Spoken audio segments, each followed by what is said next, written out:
Inactive voice, uses of was to, were to and need to. I was to practice math for the exam. আমাকে পরীক্ষার জন্য অঙ্ক practice করতে হয়েছিল। I had to practice math for the exam. এরও মানে হচ্ছে আমাকে পরীক্ষার জন্য অঙ্ক প্র্যাকটিস করতে হয়েছিল। কিন্তু আমরা যদি কোনো কথা জোর দিয়ে বলি I had to practice math for the exam every day, আমাকে রোজ পরীক্ষার জন্য অঙ্ক প্র্যাকটিস করতে হয়েছিল, তখন had to বসবে, তখন আর was to বসবে না। যেহেতু past tense আছে সেই জন্য had to বসেছে। I was having to practice math for the exam every day. আমাকে রোজ পরীক্ষার জন্য প্র্যাকটিস করতে হচ্ছিল। কোনো কাজ অতীতে চলছিল বোঝাতে was having বসেছে। We were to practice singing. আমাদের গান প্র্যাকটিস করতে হয়েছিল। We had to practice singing every day. জোর দিয়ে বললে আমাদের রোজ গান প্র্যাকটিস করতে হতো বা হয়েছিল, তবে বোঝাতে had to বসেছে। নাহলে তখন were to বসবে না।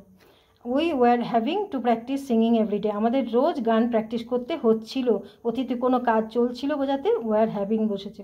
You need to call her. তোমার তাকে ফোন করা প্রয়োজন। You needed to call her. তোমার প্রয়োজন ছিল তাকে ফোন করার। Needed মানে এখানে past tense বোঝাচ্ছে, তোমার তাকে ফোন করার প্রয়োজন ছিল। He needs to become fluent in English. তার ইংলিশে সাবলীল হওয়া প্রয়োজন। যেহেতু থার্ড পারসন সেই জন্য নিডস বসেছে, এস যোগ হয়েছে। He had to become fluent in English. তাকে ইংরেজিতে সাবলীল হতে হতো বোঝাতে had to বসেছে।